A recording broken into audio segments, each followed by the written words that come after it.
Bonjour à tous, bienvenue sur Flip, c'est Serge et aujourd'hui je reçois David et Jérôme de Serena Capital.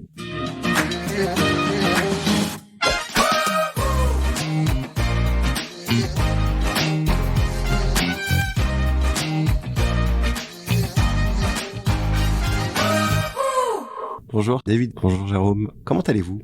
Super Serge, merci de nous recevoir, on est ravis d'être là. Salut Serge, vraiment content d'être avec toi aujourd'hui. Est-ce que vous pourriez vous présenter ? Écoute, moi c'est Jérôme, donc j'ai un parcours de 20 ans comme entrepreneur. J'ai créé 3 startups de 2000 à 2010, la première dans l'email marketing qui s'appelait Directinet, la deuxième dans l'app marketing qui s'appelait Ad4Screen et la dernière dans des logiciels dédiés au mobile engagement, donc CRM mobile. Très concrètement, toutes les push notifications que tu reçois, il y en a pas mal qui venaient de ma technologie qui s'appelle Xengage.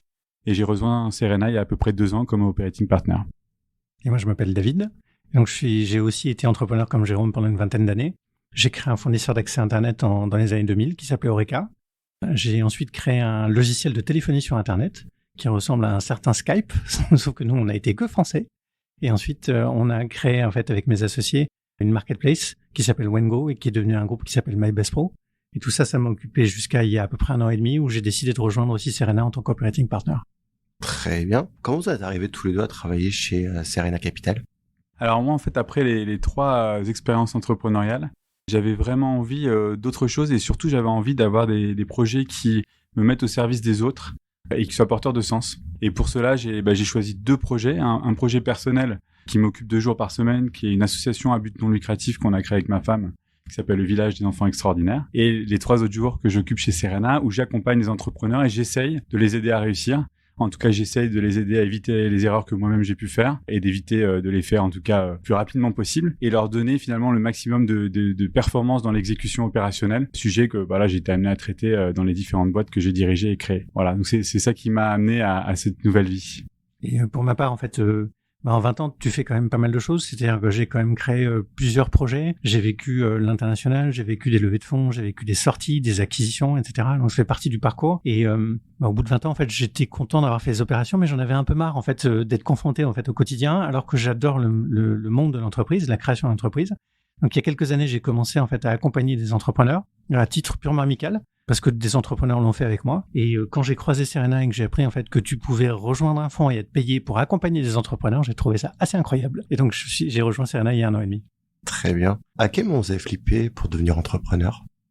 Très très tôt, parce que moi je suis tombé dedans, j'étais pas encore diplômé d'HEC en dernière année, et je pense que ça remonte même encore plus tôt, parce que quand j'étais ado, je faisais déjà des petits business autour des jeux vidéo à l'époque, donc j'achetais, je revendais, etc. Et je pense que c'était ancré au fond de moi, et après avoir fait 1 année d'alternance entre ma 2e et ma 3e année d'HEC, j'étais bossé dans des grands groupes, et j'ai compris que c'était clairement pas pour moi, et je suis revenu, j'ai dit je vais créer ma boîte, et je me suis retrouvé avec plusieurs potes d'HEC avec le même ADN, et on a d'abord construit l'équipe, ce qui est assez atypique, avant même d'avoir trouvé notre projet. On a finalement screené de manière assez méthodique, on regardait ce qui se passait dans pas mal de pays et les tendances. On était en 2000, donc c'était le démarrage d'Internet, en 99, démarrage d'Internet. Il y avait énormément d'idées de potentiel possible et on a identifié à cette époque-là une opportunité de collecter des datas via Internet, via les mécaniques de jeux concours. Donc on était déjà dans le sujet de la data, qui a pas mal évolué et qui est assez présent maintenant chez Serena, puisqu'on a un fonds dédié qui s'appelle Data Venture 1 et on va lancer prochainement le Data Venture 2. Donc voilà, c'est comme ça que ça a commencé. D'abord la volonté d'entreprendre, l'équipe, et ensuite le marché et ensuite le produit. Ok.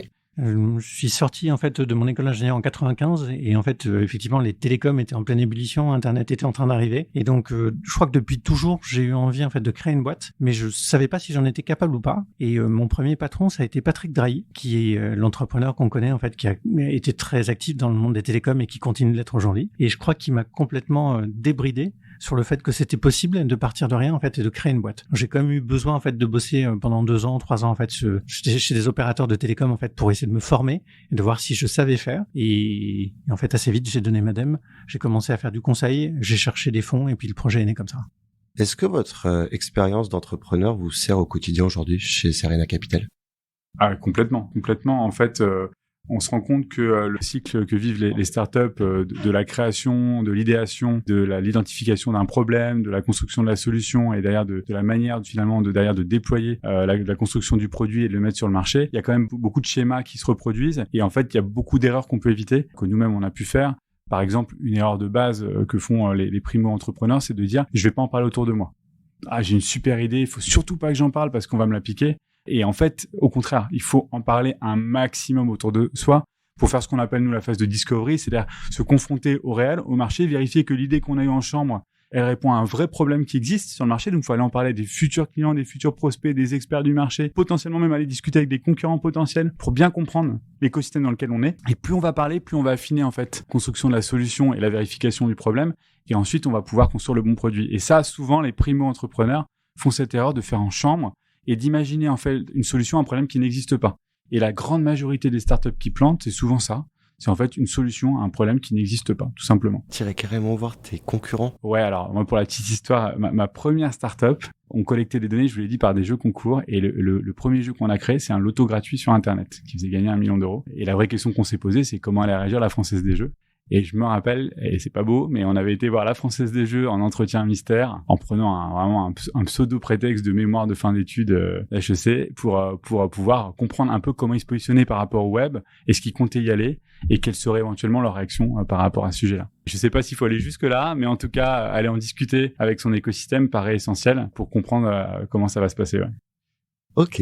Et toi, David? Je trouve que c'est une chance inouïe en fait d'avoir vécu, tu vois, en fait ces différents processus de création et de pouvoir en fait dialoguer aujourd'hui avec des entrepreneurs et ceux qui créent des boîtes aujourd'hui, parce que t'as déjà vu le film, t'as déjà vécu le film, tu sais très bien que parfois en fait t'imagines que ton projet est absolument c'est limpide. Tu veux faire un opérateur de téléphonie sur Internet et en fait, tu deviens au final une marketplace ou un site qui fait de l'information juridique, etc. Et en fait, des choses qu'on apprend dans ces parcours-là, c'est justement c'est le pignatreté, c'est des valeurs qui sont très importantes en fait, la combativité, la résilience. Qui sont des mots-clés en fait dans la création d'une entreprise, parce qu'en fait tu vas te prendre des murs et que ce qui est important en fait c'est de savoir justement en fait se relever et puis en fait apprendre, modifier, contourner. En fait, je pense que ce qui caractérise pour moi le mieux un entrepreneur, c'est la recherche de la vie, tu vois, c'est survivre. C'est en permanence, en fait, survivre au début. Et puis ensuite, quand tu as trouvé effectivement être capable d'accélérer, de changer d'échelle, ce qui montre déjà, en fait, que c'est pas forcément peut-être les mêmes moteurs ou c'est pas les mêmes valeurs qui vont faire qu'une entreprise ou qu'un entrepreneur, en fait, va savoir créer, en fait, ces différentes étapes ou piloter ces différentes étapes. Mais oui, c'est une chance d'avoir vécu ça. Très bien. Justement, on le disait, vous travaillez chez Serena. Est-ce que vous pourrez expliquer qu'est-ce que Serena Capital? Alors Serena, en fait, c'est un fonds de capital risque. Donc ça veut dire que notre métier, c'est de prendre des risques, de croire en des équipes et des entrepreneurs et des projets à un moment où finalement, il n'y a pas toujours beaucoup d'éléments qui permettent de se dire c'est bon, ça marche déjà. Non, on le fait avant. Donc on investit très tôt, on investit à ce qu'on appelle sur la base d'une idée. On peut investir sur la base déjà d'un produit, ce qu'on appelle dans le jargon, parfois tu as entendu peut-être ce mot de MVP. Et parfois on peut investir à un stade un peu plus mature, qui est un stade où il y a déjà un produit et des clients et un marché qui a été rencontré. Et notre métier à nous, c'est de croire dans ces équipes et leur donner les moyens de croître et de grandir, à la fois en leur donnant des capitaux, mais également en leur donnant de l'accompagnement et en leur faisant gagner un maximum de temps pour finalement utiliser au mieux possible cet investissement qu'on fait pour atteindre leurs objectifs dans un laps de temps le plus court possible.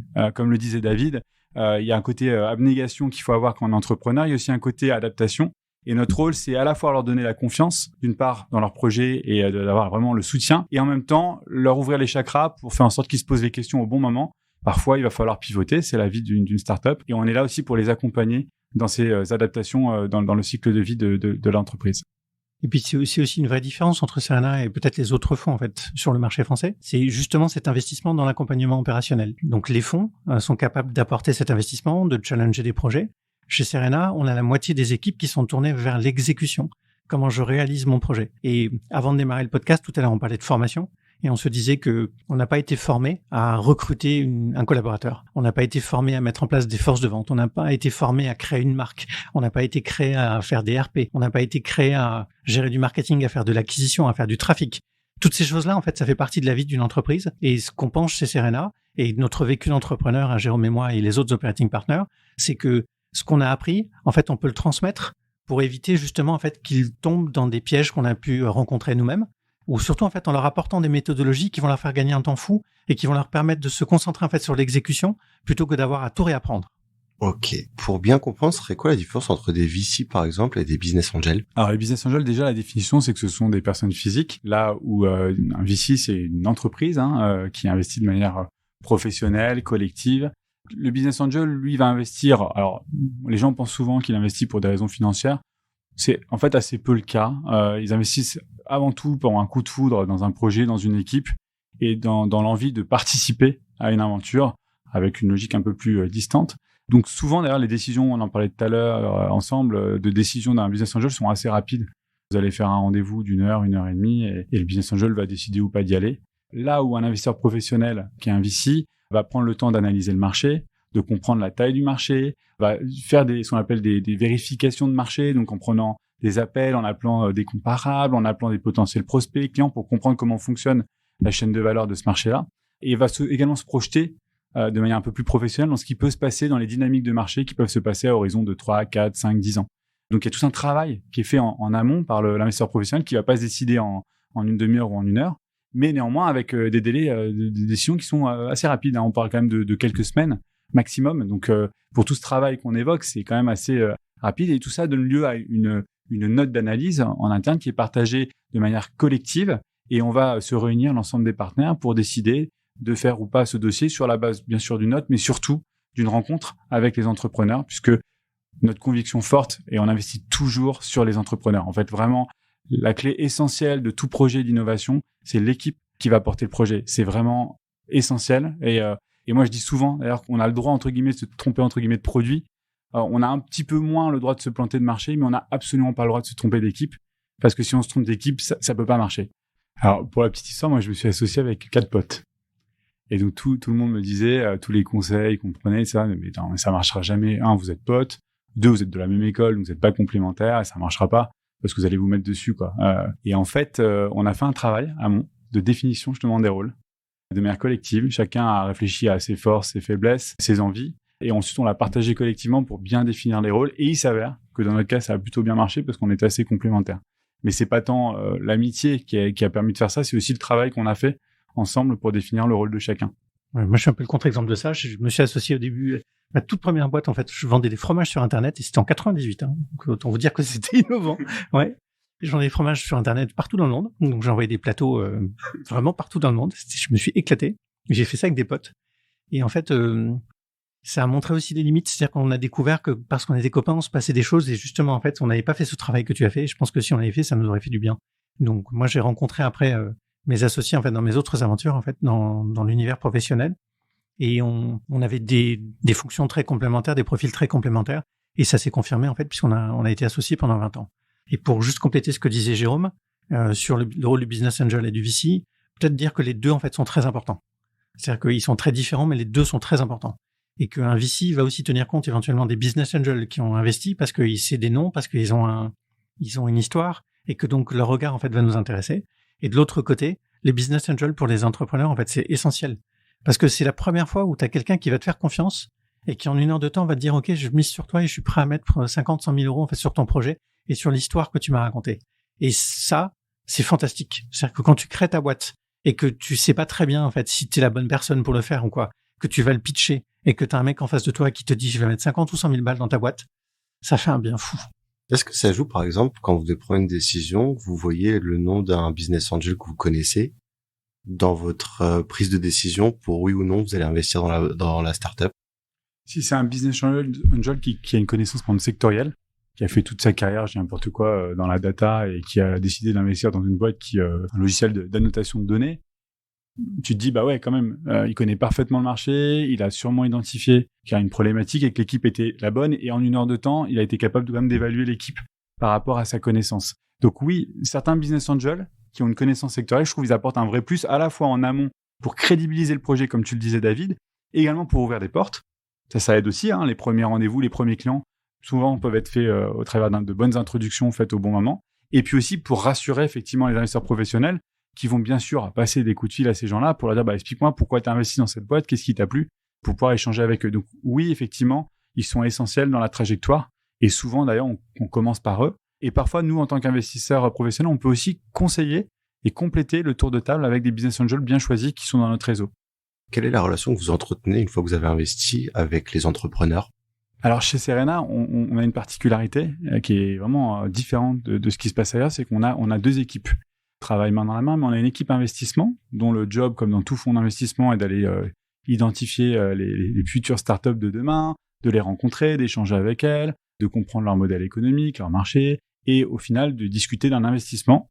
Et puis ensuite, la personne dans l'équipe investissement, le partenaire qui a choisi de faire le dossier, va être le représentant au conseil d'administration et va apporter ce qu'on appelle dans le jargon l'equity story. C'est la stratégie dans l'entreprise, notamment c'est quoi les étapes à passer pour derrière faire une nouvelle levée de fonds, demain aller à l'international, se coter en bourse et ainsi de suite.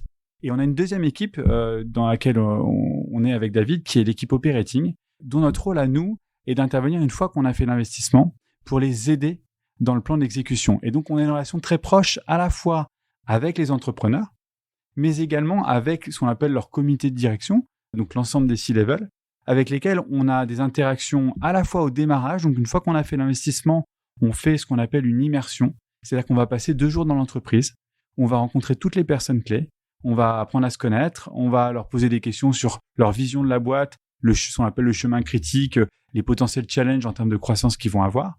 Et ensuite, on va les accompagner de manière assez régulière, 1 à 2 fois par mois minimum, voire parfois 1 fois par semaine, où on va essayer de les aider à adresser des sujets opérationnels sur lesquels on a soit nous-mêmes la compétence, soit dans notre réseau des personnes qui peuvent les aider à accélérer sur la mise en place d'un process commercial, sur la mise en place d'une machine à générer des leads, sur un process de recrutement, sur avoir le bon cabinet de chasseurs qui va permettre de compléter l'équipe. Donc, on est vraiment à leur côté et on est en mode soutien de manière très régulière. Donc, on a une relation très proche avec les entrepreneurs, mais également, comme je le disais, pas que les fondateurs, mais également leurs équipes. Est-ce que vous rentrez dans leur vision ou vous apportez des changements dans leur vision, typiquement de l'entreprise, où le but c'est de bonifier uniquement leur travail? Alors, généralement, quand on investit dans une startup, c'est qu'on croit en leur vision. On va pas essayer de la changer parce que sinon, autant ne pas faire l'investissement. Ce qui peut se passer, c'est qu'au cours de la vie de la startup, parfois, ça ne se passe pas toujours exactement comme prévu. Et donc, on peut être amené à se poser des questions de changement de stratégie. Et là, on peut travailler main dans la main avec l'entrepreneur et son comité de direction sur la réflexion en termes de pivot. Et donc là, par exemple, j'ai accompagné une de nos startups à faire tout un retravail de discovery, c'est-à-dire de se dire, OK, on va se reposer, on va aller ressonder le marché, réinterroger les clients potentiels pour comprendre finalement quels sont leurs vrais problèmes et est-ce qu'on apporte avec notre produit actuel une bonne solution ou est-ce qu'ils attendent un autre produit. Et du coup, ça peut donner lieu à un changement de cap, parfois mineur, parfois majeur. Et là, on peut les accompagner dans ces réflexions-là. Mais mis à part le cas du pivot, généralement, on croit dans la vision de l'entrepreneur quand on investit dans la startup et on est juste là pour l'aider à l'exécuter du mieux possible. Et il y a des objectifs que vous leur donnez ou bien vous mettez d'accord sur des objectifs à atteindre avec eux? C'est effectivement, donc tu vois, la répartition entre les équipes invest et les équipes operating chez Serena. Les objectifs, ils sont définis par le board. Et en fait, dans le board, tu as bien sûr les fondateurs, mais tu as aussi les investisseurs. Et donc, les équipes invest, elles représentent le fonds lors du board et c'est ensemble, en fait, qu'ils vont définir la stratégie. Généralement, bien entendu, elle a été proposée par les entrepreneurs, elle a été validée par le fonds et donc, en fait, il y a déjà un projet qui est défini. Ensuite, nous, on est là effectivement plus pour aider sur la partie opérationnelle. Et donc, c'est comment j'atteins ces objectifs. Et les questions qu'on pose justement, Jérôme décrivait le processus d'immersion en fait que nous faisons à chaque fois qu'on fait un investissement. Notre objectif, c'est d'essayer d'aider en fait les entrepreneurs à prendre un tout petit peu de recul. Parce qu'en fait, c'est assez rare ces moments où tu peux te poser et te dire tiens en fait, je sors le nez de mon guidon et je regarde en fait l'ensemble des projets en fait et des sujets en fait que j'ai à traiter en ce moment. Avoir quelqu'un qui peut te faire ce ping-pong là et donc te donner un 360, c'est très très riche. Donc c'est ça qu'on essaye en fait de faire avec eux. Et donc pour compléter ce que disait Jérôme sur la relation qu'on peut avoir avec les entrepreneurs, c'est leur projet. Et ça c'est hyper important de le rappeler. Ça n'est pas le nôtre. Et notre expérience justement, c'est qu'on a déjà vécu nos histoires et on n'a aucune envie en fait de modifier leur trajectoire. Tout au contraire. Ce qu'on veut, c'est juste les aider à réaliser en fait leurs rêves et à réaliser leurs projets. Et ce qu'on sait, c'est que sur ce chemin-là, en fait, il y a pas mal d'obstacles que tu peux rencontrer. Et donc, notre expérience, tu vois, c'est un peu la même place que la culture dans l'information, finalement. Est-ce qu'on doit être qu'intelligent? On peut avoir de la culture qui enrichit notre réflexion. Eh ben, on est là pour apporter aussi un peu de culture sur l'exécution opérationnelle pour lequel, à nouveau, on n'a pas été formé. C'est quoi, justement, le rôle des VC dans la croissance des startups? Déjà, le premier point, c'est de donner le carburant pour la croissance. Parce que, généralement, les sociétés dans lesquelles on investit n'ont pas du tout, on n'est pas à un stade où ils sont dans une logique de rentabilité. Ils sont dans un stade vraiment d'investissement où il peut avoir pas peu de revenus et on met en place tous les fondamentaux, à la fois produits, techniques, humains, pour construire la croissance de demain. Donc, notre premier rôle, déjà, c'est de donner ce carburant pour la croissance, de croire dans nos entrepreneurs et de croire en leur projet, ça veut dire leur donner 2 ans, 3 ans de financement pour pouvoir avoir le temps d'exécuter et de réaliser la prochaine étape de leur projet. Ça, c'est le premier point. Et deuxième point, également, on peut les aider à aller accélérer leur développement commercial. Par exemple, ce qu'on essaie de faire par les réseaux que nous, on a, par nos expériences et par l'ensemble des partenaires chez Serena, c'est d'ouvrir les bonnes portes au bon moment. C'est d'aller nouer le bon partenariat avec le bon logiciel complémentaire. C'est d'aller recruter la bonne personne au bon moment qui a capacité, par exemple, à aller signer les bons deals. Ou c'est d'organiser, alors ça nous arrive même d'aller organiser nous-mêmes les rendez-vous et d'assister aux rendez-vous à leur côté pour pouvoir signer les contrats qui vont faire que on va aller rentrer le business et délivrer le plan. Donc, on est vraiment à leur côté, on essaie vraiment de les aider au maximum. Et puis, la croissance, c'est également des process et des outils. Et donc là, on en revient à tout le schéma un petit peu d'académie qu'on a mis en place chez Serena. Parce qu'au-delà de l'accompagnement one-one qu'on peut faire avec David, on a également des séances collectives où on fait partager les bonnes pratiques entre nos startups. On a des startups plus ou moins mûres. Il y en a qui ont craqué des bonnes pratiques sur certains sujets. Et quand on voit ces startups qui ont réussi à faire quelque chose de challenging, on se dit, ils ont inventé un truc, c'est génial. Comme on n'a pas de concurrence dans le portefeuille, on veille vraiment à ce qu'il n'y ait pas de concurrence, on peut les faire témoigner par rapport aux autres et leur faire partager, donc leur faire gagner du temps. Parce que nous-mêmes, on a nos bonnes pratiques historiques, mais les choses vont très vite. Et il y a tous les jours des nouvelles bonnes pratiques. Et grâce à ce qu'on appelle la Serena Squad, donc c'est l'ensemble des membres de nos startups, ils vont pouvoir échanger entre eux les bonnes pratiques. Et nous, on est là pour animer cet échange au travers de workshops. On peut avoir 2 à 3 workshops qui sont organisés par semaine pour partager les bonnes pratiques. On a des boîtes dans le portefeuille, comme un DataIQ qui est déjà au statut de licorne. Et à l'autre extrême, on va avoir un Sarus qui est au lancement commercial. Donc, c'est hyper intéressant d'avoir tous ces steps qui permettent de partager entre eux des bonnes pratiques et de se dire, oui, dans 1 an, dans 2 ans, dans 3 ans, il faudra que je sois à cette étape-là. Donc, il faut que je me structure de telle ou telle manière. Et il y a des échanges, par exemple, ou des contrats qui peuvent se faire entre ces startups-là aussi? Ah ouais, ça peut arriver, tout à fait. On peut essayer de mettre en place des partenariats quand on a des... Par exemple, pas plus tard qu'hier, j'ai mis en relation Brigade et Libéo, qui sont 2 startups du portefeuille qui s'adressent à la cible des restaurateurs. Ils sont absolument pas concurrents. D'un côté, Brigade propose des indépendants qui vont venir en last minute combler les trous dans les équipes, et Libéo va fournir une solution qui va permettre de faciliter le paiement de ses fournisseurs. Ils sont pas concurrents, mais ils ont plein de choses à partager parce qu'ils parlent aux mêmes clients. Et donc, du coup, ils partagent sur leurs process commerciaux, leurs outils. Donc, on passe notre temps à animer des échanges one-one ou plus collectifs sur des process génériques. Par exemple, comment mettre en place une machine à générer des leads. Ça marche pour tous les software enterprise. Donc, les logiciels qui visent les grandes entreprises, qu'on soit dans le domaine de la data, qu'on soit dans le domaine des process de supply, qu'on soit dans le domaine de la filière des produits de la mer, finalement, ça va être les mêmes mécaniques qui vont se mettre en place. Et comment vous faites en tant que VC pour financer vos levées? Soit on considère qu'on se complète, soit c'est l'entrepreneur aussi qui souhaite diversifier son portefeuille et donc avoir dans son board différents associés. Donc c'est comme ça que ça peut se passer. Les fonds n'ont pas forcément en fait envie, en tout cas au départ, de partager. Donc ça aussi, il y a de la compétition entre les fonds. Et puis ensuite, il y a surtout de la complémentarité. C'est-à-dire qu'en fait, nous, on est un fonds pour faire de l'amorçage. Et donc, on va être capable d'accompagner à partir du seed, donc qui est vraiment le début de la société, ou les séries A, qui est la première étape d'accélération, d'accompagner en fait un peu au-delà les sociétés, mais on a parfois besoin de fonds qui vont être capables de t'apporter des sommes beaucoup plus importantes que celles qu'on est capable d'apporter pour te permettre de franchir encore des caps qui sont l'internationalisation, mais aller un cran plus loin en fait que ce qu'on est capable d'accompagner, et donc d'être capable de financer les étapes ultérieures de la vie d'une entreprise. Peut-être revenir au moins sur un point qui est l'importance de l'equity story. Tu disais qu'est-ce qu'apporte un fonds à une entreprise. Donc, tu as compris effectivement que chez Serena, on est capable d'apporter cet accompagnement opérationnel, mais il y a un point sur lequel on n'insiste pas assez quand on rencontre des entrepreneurs, je pense, en tout cas quand on découvre le monde de l'entreprise plutôt, c'est l'importance en fait du financement. Tu as l'impression que ce qui est essentiel, c'est le produit, c'est de trouver son marché, c'est de trouver des clients, etc. Ce qu'on oublie, c'est que si tu as bien doté en fait ton entreprise du financement dont elle a besoin en fait pour prévoir en fait les étapes des années qui viennent, ça t'autorise en fait à te tromper, ça t'autorise à te relever, ça t'autorise en fait à pivoter, ça t'autorise en fait en permanence à te remettre en cause jusqu'à ce que tu trouves la clé. Et ce qui fait la différence parfois entre 2 sociétés qui ont le même produit et une pourra réussir, il y a l'exécution bien entendu, mais il y a aussi le financement. Et donc chez Serena, en fait, notre thèse, c'est vraiment dire qu'on est capable d'apporter et l'equity story, comme les autres fonds, mais aussi l'exécution, et c'est la somme des deux, je trouve, qui fait cette belle rencontre. Et justement, c'est quoi la différence entre les séries A, B, seed, amorçage, voire C? Première étape, c'est on a une idée, on a un démarrage d'équipe, on est 2, 3 fondateurs, on a identifié un problème de marché et on pense avoir une solution, mais on n'a pas encore exécuté. Ça, généralement, c'est ce qu'on appelle le pré-seed. C'est, j'ai même pas encore mon produit, j'ai l'équipe, j'ai une idée, j'ai une vision, mais j'ai rien de plus. L'étape du seed, généralement, on a en plus un démarrage de produit. Donc, on a ce qu'on disait tout à l'heure, un MVP, donc un minimum viable product. Donc, c'est une sorte de bêta.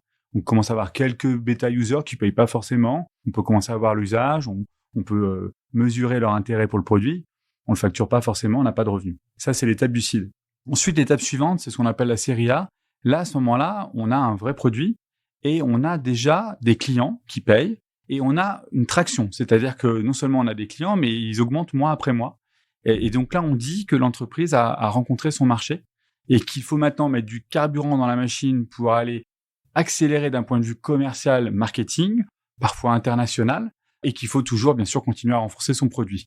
Et ça, c'est ce qu'on appelle la série A. Ensuite, les lettres qui vont suivre, finalement, ça va être les étapes suivantes. Donc là, à chaque fois, on va lever des fonds. Généralement, ça peut être pour l'international, ça peut être pour racheter d'autres entreprises, ça peut être pour lancer des produits complémentaires, des verticaux complémentaires.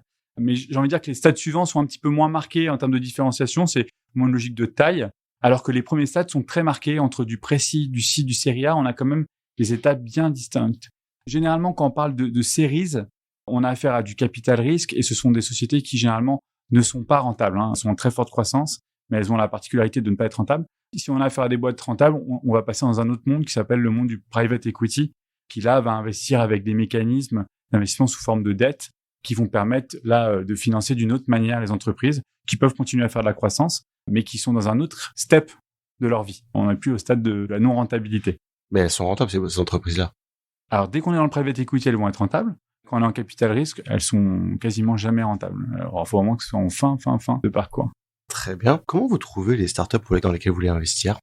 Déjà, en fait, les entrepreneurs nous envoient leurs dossiers et Serena fait partie des fonds qui comptent depuis longtemps en fait sur la place française. Donc, effectivement, on reçoit des dossiers en fait et plusieurs centaines de dossiers chaque mois.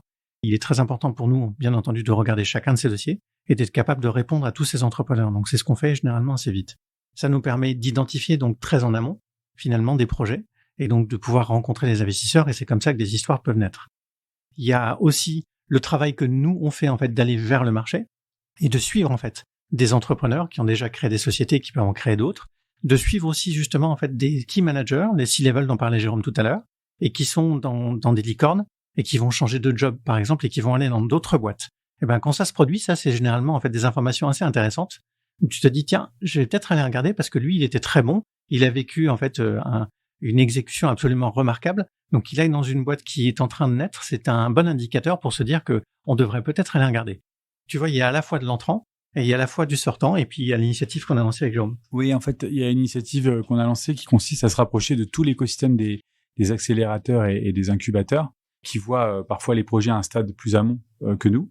Et en fait, on leur donne du temps en accompagnement.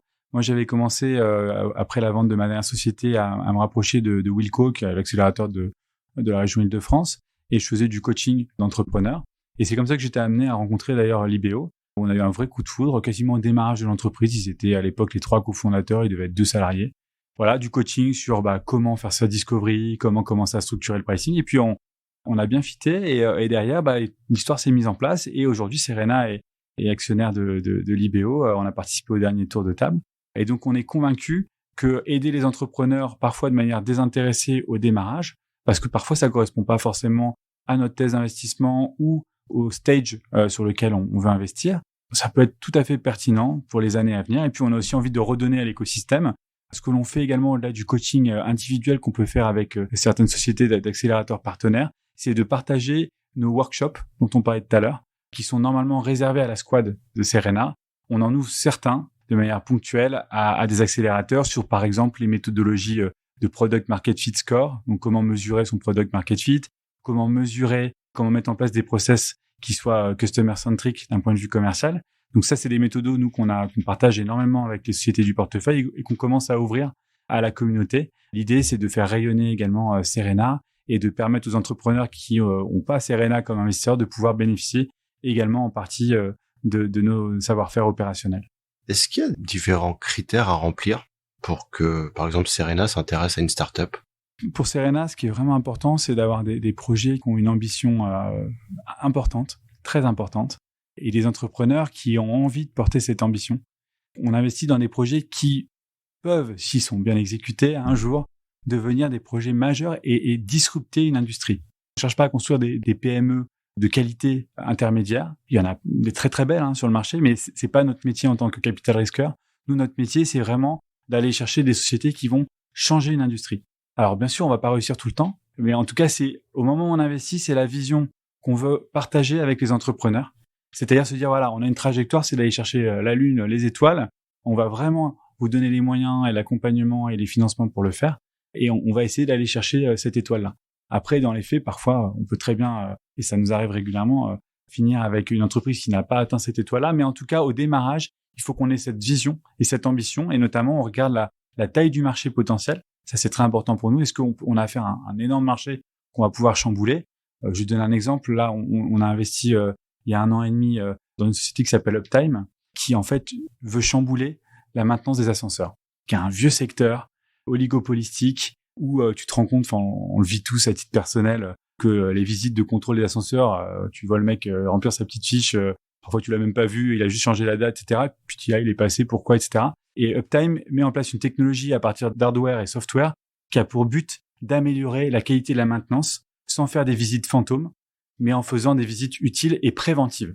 C'est-à-dire que quand le technicien vient, c'est pas pour juste remplir la petite fiche en carton, mais changer le boulon qui va faire que l'ascenseur va peut-être casser 2 mois ou 3 mois après. Et ça, c'est un énorme marché, le marché de la maintenance d'ascenseurs, et qui n'a pas été disrupté depuis des années et des années. Voilà, c'est une ambition folle. Et j'espère qu'on va réussir avec eux, j'en suis convaincu, parce qu'on a des entrepreneurs qui sont très talentueux.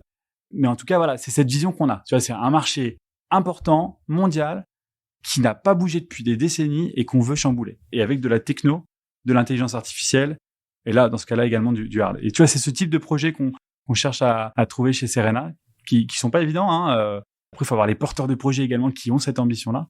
Quand on arrive à tout aligner, effectivement, ça fait des super boîtes.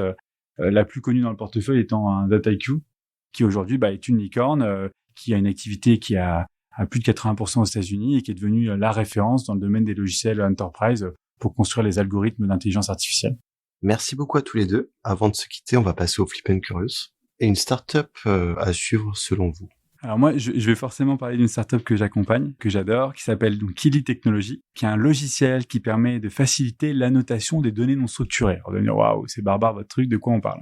Très concrètement, vous savez tous que les algorithmes d'intelligence artificielle chamboulent beaucoup de choses. Et par exemple, quand on parle de la conduite autonome, en fait, il va falloir apprendre aux algorithmes à reconnaître les feux rouges, les voitures. Et en fait, pour faire ce travail-là, en fait, vous avez vu les petits captcha sur Internet, mais il n'y a pas que ça. Il y a aussi des gens qui vont aller annoter à la main, qui vont prendre des images, qui vont prendre des vidéos, qui vont prendre des bandes son, qui vont prendre des contrats et qui vont dire ça veut dire ça. Ça veut dire ça. Qui vont prendre des IRM et qui vont dire ça, c'est un cancer de tel truc. Et en fait, il faut des logiciels pour permettre de faciliter ce travail parce que pour apprendre à un algorithme, c'est pas comme apprendre à un humain, on va lui expliquer 1 ou 2 fois. Il faut lui apprendre 10 000 fois, 50 000 fois, 100 000 fois. Et donc, ce travail, il prend énormément de temps.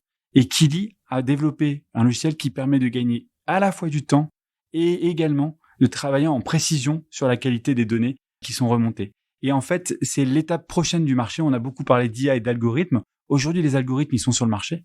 En fait, ils sont open source. Ce qui fait la différence, c'est la data.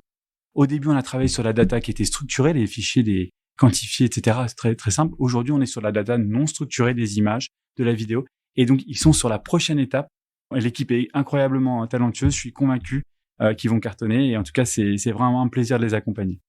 Moi, j'ai pas trop envie de répondre en fait sur les sociétés en fait que je suis parce que c'est assez difficile de choisir entre ces enfants. Et sincèrement, en fait, dans les boîtes du portefeuille, à chaque fois, il y a leurs produits, il y a leurs projets, il y a des équipes, etc. Et en fait, t'as des projets aussi, des marchés qui peuvent être plus porteurs que d'autres, etc. Donc, je trouve que c'est un peu compliqué de répondre. Moi, je vais te parler d'une boîte que j'ai rencontrée en fait hier. Donc, j'ai adoré en fait et le pitch et l'histoire. La boîte s'appelle Staycation. Et en fait, c'est une app qui te permet en fait de faire du tourisme de proximité. Et je trouve que ça illustre pas mal combien les entrepreneurs peuvent innover et apporter en fait des modifications dans la manière dont on conçoit le monde. Le tourisme pour nous, c'est plutôt de partir de Paris en fait quand t'es parisien et donc d'aller en fait dans une autre ville, dans un autre pays pour aller découvrir le pays et puis faire du tourisme. Et ce que m'expliquait l'entrepreneur avec lequel j'ai discuté hier, c'est que les millennials aujourd'hui, ils ont pas du tout la même attitude et que eux en fait, ils ont pas forcément envie d'aller partir dans un autre pays ou en fait visiter une autre ville. Ils peuvent aussi juste vouloir en fait améliorer leur quotidien et donc faire que le prochain week-end soit juste révolutionnaire. Et comment révolutionner un week-end pour fêter un anniversaire, etc. C'est peut-être aller dans un hôtel incroyable, c'est d'aller dans un endroit où tu as une piscine, dans un endroit où tu as un resto, et donc briser le quotidien. Vivre une expérience. Exactement. Et donc faire renouveler complètement l'expérience. Et leur approche à eux, c'est ça. C'est d'inventer des expériences et de vendre du tourisme non plus sur la destination, mais de vendre l'expérience que tu vas pouvoir avoir, y compris en fait pour toi, utilisateur local. Et là où je trouve que c'est génial, c'est qu'avec, malheureusement, avec ce qui nous est tombé sur la tête avec le Covid, on a pu moins voyager. Et en fait, leur chiffre d'affaires, lui, a explosé. Ils sont sur un trend absolument incroyable parce que justement, on a tous envie de briser le quotidien, d'être à la maison tout le temps. Avant, on adorait être à la maison. Maintenant, on a juste envie d'en sortir et de vite partir de la maison. Et donc, ils proposent des expériences même dans ta ville. Et ça cartonne avec des gens, justement, qui vont sortir de chez eux pour aller vivre un week-end, en fait, à côté de chez eux. Donc, moi, j'aime beaucoup cette approche. Merci beaucoup. Le prochain grand flip, c'est pour quand? Alors, je vais forcément parler de mon projet personnel. Je parlais tout à l'heure de l'association Le Village des Enfants Extraordinaires. Ça, c'est vraiment un grand challenge. C'est un projet qui consiste à ouvrir des centres ludo-éducatifs pour enfants et adolescents porteurs de handicap mental sévère. Et le prochain challenge, c'est déjà d'ouvrir le premier. Donc, ça sera à Saint-Maur-des-Fossés l'année prochaine. Donc, gros challenge parce que il faut gérer des travaux sur un bâtiment qu'il faut rénover de fond en comble avec toutes les contraintes réglementaires, de structure et d'innovation. Parce que ça sera un lieu où tout sera innovant. Ça n'a jamais vu en France ou en Europe. Et le challenge d'après, ça va être, après l'ouverture du premier, d'en ouvrir, je l'espère, dans toute la France pour pouvoir faire profiter à toutes les familles, pas simplement celles de région parisienne, de ce lieu qui va permettre, on estime qu'il y a à peu près 100 000 enfants qui devraient avoir une place dans l'institut spécialisé et qui n'ont pas de place et qui doivent attendre parfois 2, 3, 4, 5 ans pour avoir une solution de socialisation. Donc, on espère pouvoir aider ces familles-là en leur donnant ce lieu qui va leur permettre d'apprendre par le jeu, par les arts, par la danse, par la musique, et de pas se retrouver isolés comme ils peuvent l'être aujourd'hui pendant pas mal d'années, quoi. Donc voilà, ça c'est un gros challenge, et parce qu'on est aussi sur un modèle qui n'est pas du tout un modèle à but lucratif, donc il y a tout le challenge d'aller trouver là pour le coup des financements en partie privés et en partie publics. Donc ça, j'espère qu'on va pouvoir faire reconnaître ce projet comme ayant une utilité publique pour avoir le soutien des pouvoirs publics et des financements de la CAF, de la MDPH et de ces gens qui sont très importants pour nous. Félicitations pour le projet déjà et bon courage pour la suite. Ouais. Il faut du courage. Ouais. J'ai pas de projet aussi beau, peut-être comme flip professionnel du coup en tout cas. Moi j'aimerais bien identifier la prochaine licorne de Serena. Intéressant. Merci beaucoup à tous les deux d'avoir participé à Flip. Merci Serge. Merci Serge. Un vrai plaisir. Et nous, de notre côté, on se retrouve très bientôt pour un nouvel épisode. Au revoir. Si vous avez aimé, n'hésitez pas à liker, partager et commenter. Et vous, le grand flip, c'est pour quand ?